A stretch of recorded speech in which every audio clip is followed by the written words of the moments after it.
दोस्तों नमस्कार। सम्यक दृष्टि यूट्यूब चैनल पर आपका हार्दिक स्वागत है। दोस्तों आज से हम UP police, UP PCS, SSC CGL, bank, railway आदि परीक्षाओं में गणित विषय से पूछे जाने वाले प्रश्नों को ध्यान में रखते हुए सिंपल सरल भाषा में ट्रिक के माध्यम से गणित विषय से संबंधित प्रश्नों को हल कराना सिखाएंगे। तो दोस्तों चलते हैं।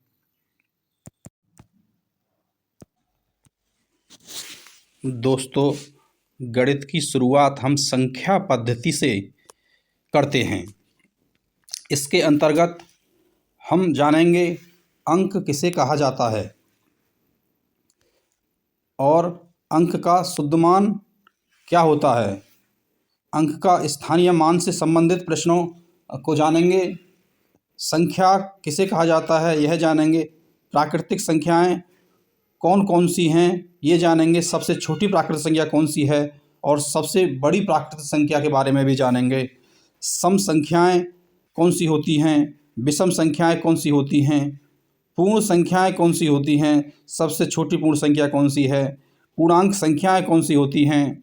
और इस वीडियो में हम जानेंगे भाज्य संख्याएं कौन सी होती हैं, अभाज्य संख्याएं किन्हें कहा जाता है, परमेय संख्याएं किन्हें कहा जाता है, अपरमेय संख्याएं कौन सी होती हैं, असहभाज्य संख्याएं कौन सी होती हैं और वास्तविक संख्याएं कौन सी होती हैं, अवास्तविक और काल्पनिक संख्याएं कौन सी होती हैं। और साथ ही साथ इनसे संबंधित प्रश्नों का भी अध्ययन करेंगे जो परीक्षा की दृष्टि से महत्वपूर्ण प्रश्न होंगे।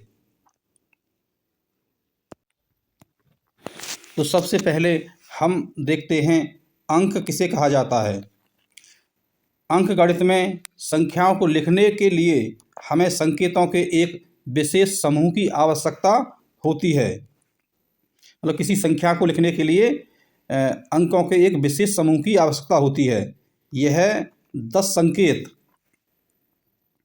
0, 1, 2, 3, 4, 5, 6, 7, 8 और 9 हैं।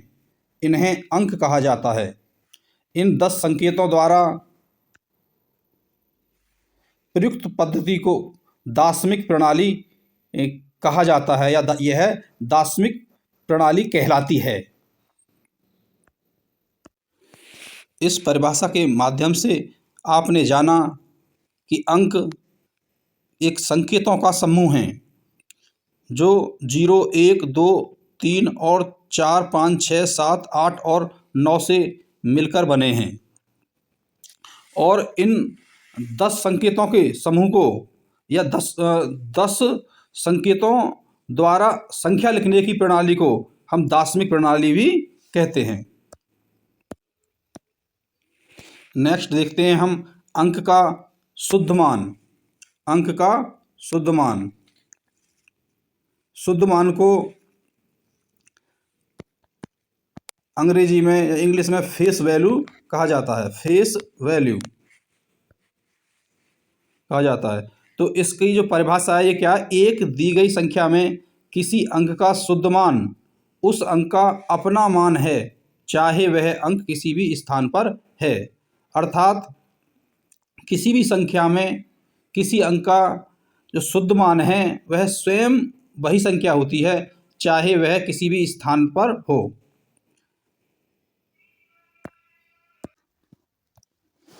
जैसे एक संख्या लिख लें हम 3, 4, 5, 6 और यह पूछा जाए कि 4 का शुद्ध मान क्या है,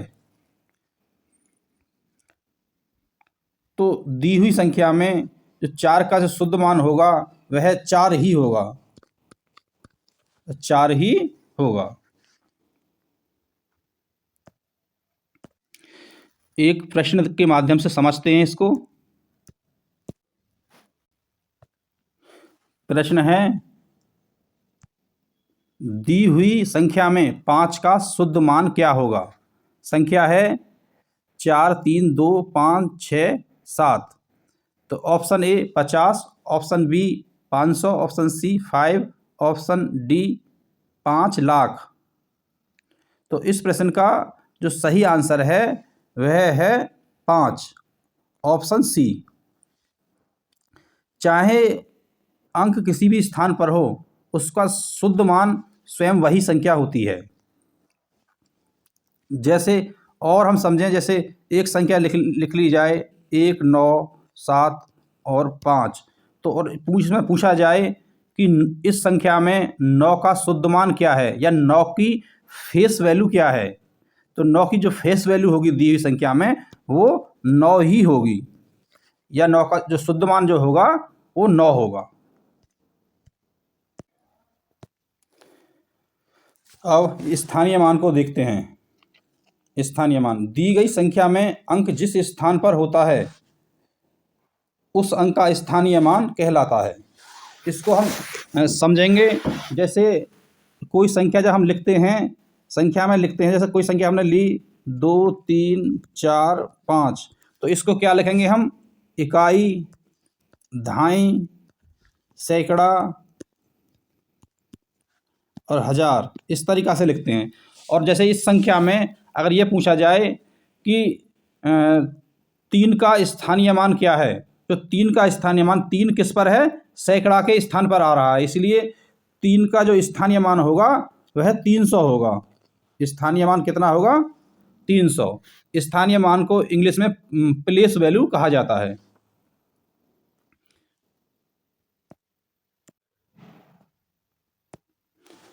इसे एक संख्या के माध्यम से और हम समझते हैं। 3, 4, 5, एक ये संख्या ली और इसका हमें इसमें स्थानीय मान समझना है। तो जैसे 5 है, ये इकाई के स्थान पर है, इकाई, दहाई, सैकड़ा, हजार, तो इनका जो स्थानीय मान निकालेंगे, जैसे 5 इकाई पर है तो 5 एकम 5, और जो 4 है वो दहाई के स्थान पर है तो 4 दहाई 40, और 3 सैकड़ा के स्थान पर है तो इसमें 100 की मल्टीप्लाई कर देंगे, 3 में 300, और 2 हजार के स्थान पर है तो 2 का जो स्थानीय मान होगा 2 में हजार की मल्टीप्लाई हो जाएगी और क्या हो जाएगा? 2000। आगे एक प्रश्न के माध्यम से और समझते हैं। प्रश्न है, दी हुई संख्या में 7 का स्थानीय मान क्या होगा? संख्या है 6, 4, 7, 8, 3। तो इसमें जो 7 का जो स्थानीय मान होगा, क्योंकि 7 इकाई, दहाई, सैकड़ा, इकाई, दहाई, सैकड़ा, 7 सैकड़ा के स्थान पर है, इसलिए 7 गुणा 100 और ये हो जाएगा 700। तो इसलिए इसका ऑप्शन जो सी होगा वह है राइट आंसर होगा। इस प्रश्न को देखते हैं हम। संख्या इसमें 8, 4, 5, 6, 7, 5, मतलब 8,45,645 में 5 के स्थानीय मानों का अंतर कितना होगा? इस तरीक़ा के क्वेश्चन एग्जाम्स में पूछे जाते हैं। स्थानीय मानों का अंतर क्या होगा? तो हम यहाँ पर देखेंगे, जो ये हमारी जो संख्या है इसमें जो 5 का जो स्थानीय मान है, जो ये इकाई पर है, इसका स्थानीय मान कितना होगा? 5, और इकाई, दहाई, सैकड़ा, हजार, और ये हजार पर है 5, तो इसका जो स्थानीय मान होगा वो 5000 होगा। तो दोस्तों इनका जो अंतर है, मतलब माइनस अंतर हमें ज्ञात करना है, तो अंतर कितना हो जाएगा? 5000 में से 5 और हम माइनस करेंगे हम तो 4995। तो दोस्तों इस प्रकार हम देख रहे हैं इस प्रश्न का जो ऑप्शन जो सी है यह राइट आंसर होगा। स्थानीय मान से संबंधित एक प्रश्न और हम देख रहे हैं।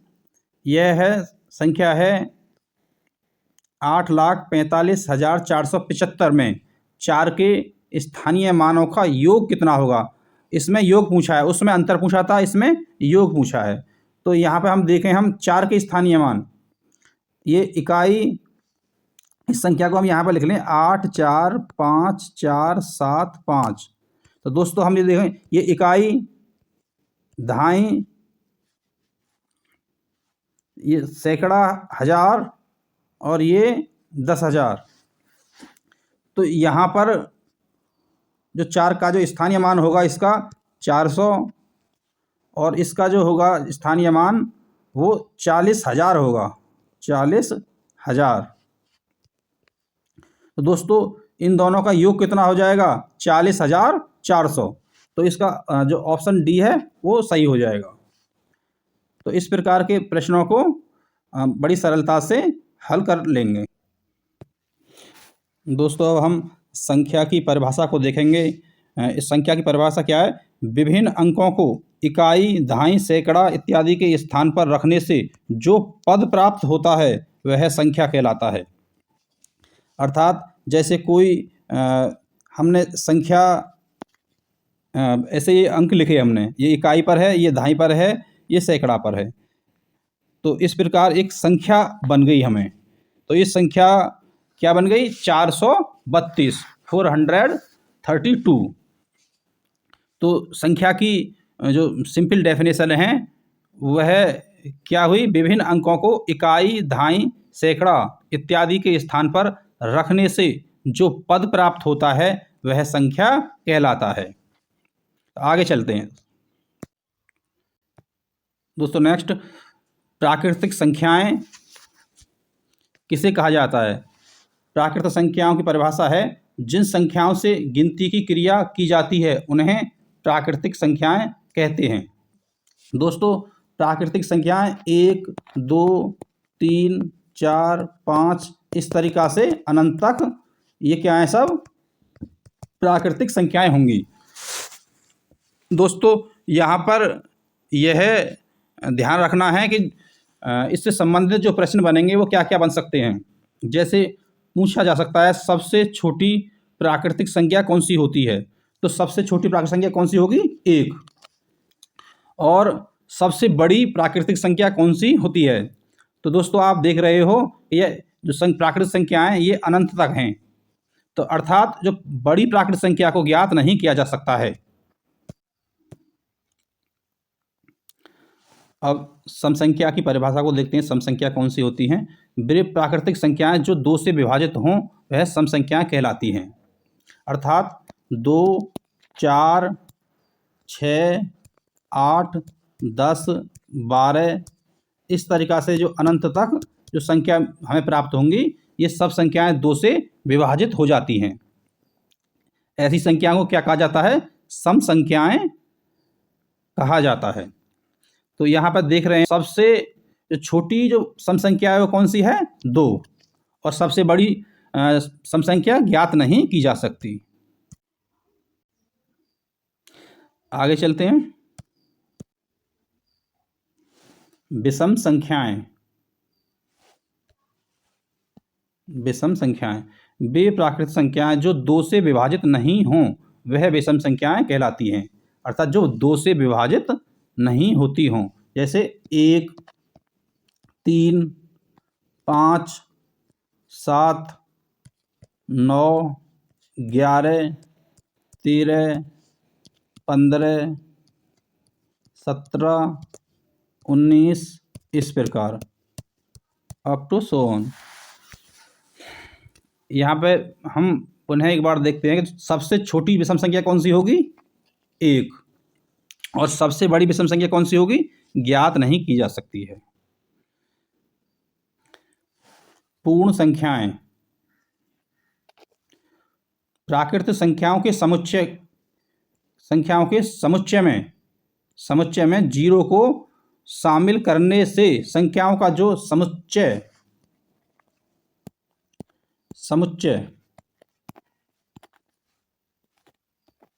प्राप्त होता है या बनता है उसे पूर्ण संख्याओं का समुच्चय कहते हैं। अर्थात 0, 1, 2, 3, 4, 5, 6, 7, 8 इस तरीक़ा की जो संख्या होंगी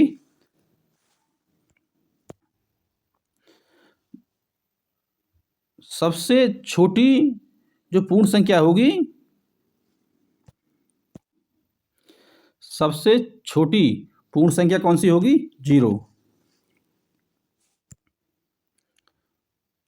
और जो सबसे बड़ी पूर्ण संख्या को ज्ञात नहीं किया जा सकता है।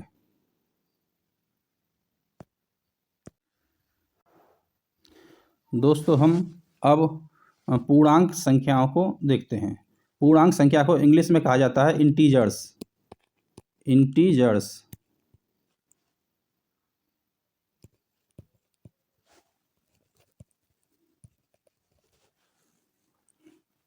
Integers numbers.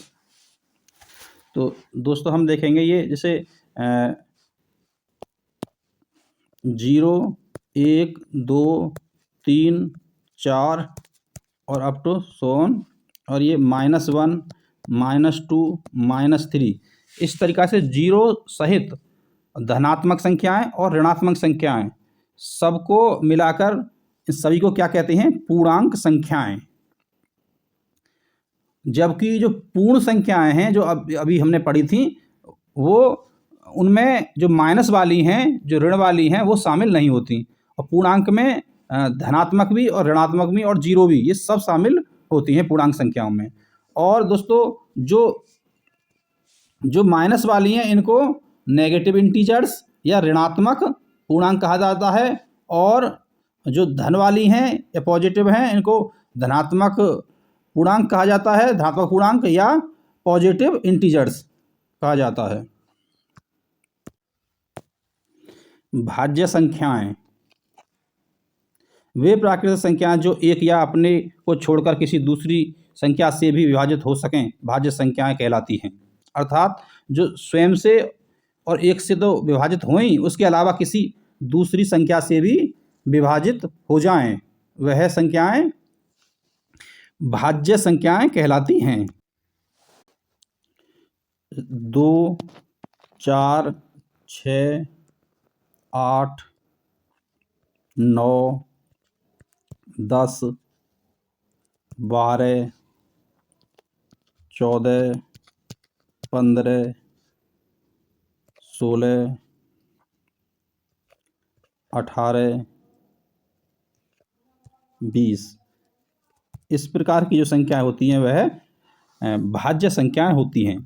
जैसे हम देखते हैं, जैसे 4 को देखें हम, तो 4 1 से भी कट जाएगी, और 4 4 से भी कट जाएगी, और 4 2 से भी कट जाएगी।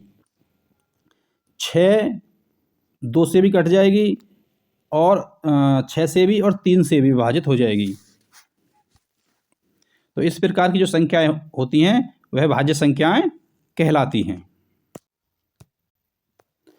अभाज्य संख्याएं वे प्राकृतिक संख्याएं जो केवल एक या अपने आप से विभाजित हो सकें, अभाज्य संख्याएं कहलाती हैं। अर्थात जो स्वयं से विभाजित हों या एक से विभाजित हों, इसके अलावा और किसी अन्य संख्या से विभाजित ना हो, वह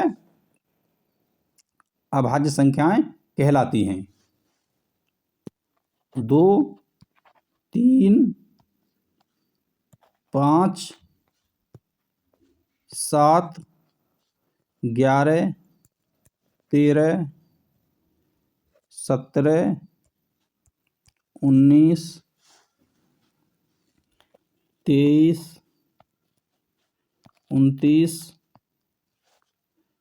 31, 37, 41, 43, 47, 53, 59, 61, 67, 71, 79, 83, 89 और 97, ये सब 100 तक की अभाज्य संख्याएं, और इनकी जो कुल संख्या है वह 25 है। 100 तक की अभाज्य संख्याओं कितनी होती हैं? 25। ये याद रखेंगे। परमेय संख्याएं एक पूर्णांक को दूसरे पूर्णांक जीरो को छोड़कर से भाग देने पर जो लघुत्तम प्राप्त होता है वह परमेय संख्याएं कहलाती हैं। अर्थात जो अंश और हर के रूप में लिखी जा सकें, पी अपॉन क्यू की फॉर्म में लिखी जा सकें, जहां Q is not equal to zero होना चाहिए।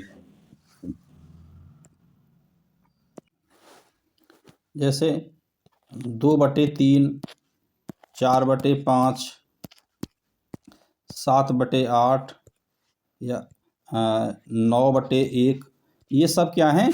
परमेय संख्याएं। तो परमेय संख्या में क्या है, जो हर है वह शून्य नहीं होना चाहिए, जीरो नहीं होना चाहिए।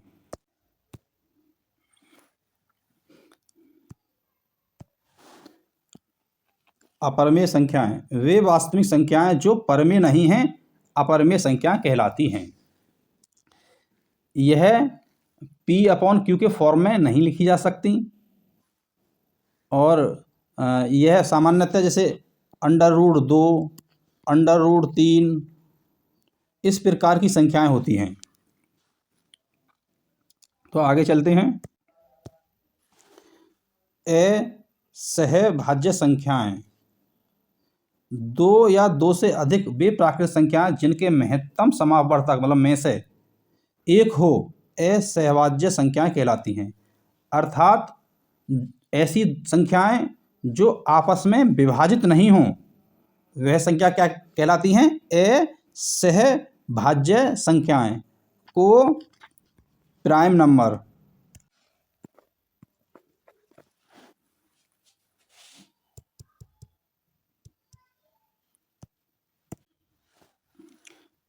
जैसे 5 और 7 ये संख्या ले लें, ये दोनों संख्या क्या हैं? को प्राइम नंबर्स हैं। ये आपस में विभाजित नहीं होंगी। जैसे हम एक संख्या 8 ले लें, दूसरी संख्या हम 15 ले लें हम, तो ये आपस में विभाजित नहीं होंगी। 7 ले लें और एक संख्या 11 ले लें, ये क्या होंगी? को प्राइम नंबर्स, असहभाज्य संख्याएं होंगी। तो जो प्रश्न जो पूछे जाते हैं इस प्रकार पूछे जाते हैं कि 3 हमें को प्राइम नंबर दे दी और एक को प्राइम नंबर नहीं होगी, तो उसमें पूछ लिया जाएगा कि निम्न में से को प्राइम नंबर कौन सी संख्या नहीं है या कौन सा संख्या समूह नहीं है। जैसे कि आप स्क्रीन पर देख पा रहे हैं, ऑप्शन ए दे रखा है 5, 6, ऑप्शन बी दे रखा है 7, 11, ऑप्शन सी 6, 14 और डी 9, 13। तो इस प्रकार के क्वेश्चन में पूछा जाता है कि निम्न में से कौन सी संख्याएं सहअभाज्य नहीं हैं, असहभाज्य नहीं हैं या सहअभाज्य है। निम्न में से सहअभाज्य संख्याएं कौन सी हैं? तो हम देख रहे हैं ये जो संख्या है ऑप्शन ए ये को प्राइम नंबर है और ये बी हमारी असहभाज्य है, ये आपस में विभाजित नहीं होगी। और ये डी ऑप्शन जो है 9 और 13 ये भी आपस में विभाजित नहीं होते हैं, आपस में विभाज्य नहीं हैं। और जो 6 और 4 हैं ये आपस में विभाजित होती हैं, मतलब ये अपने आपस में को डिविजिबल हैं, ये सहभाज्य हैं। तो इसका सही आंसर, अगर हम ये देख रहे हैं नहीं है असहभाज्य संख्या कौन सी नहीं है, तो इसका आंसर हो जाएगा ऑप्शन सी। इस प्रकार के प्रश्न पूछे जाते हैं। अगर हमारी वीडियो आपको पसंद आई हो तो कृपया लाइक करें, सब्सक्राइब करें और शेयर करें। दोस्तों आज की वीडियो यहीं समाप्त करते हैं। नमस्कार।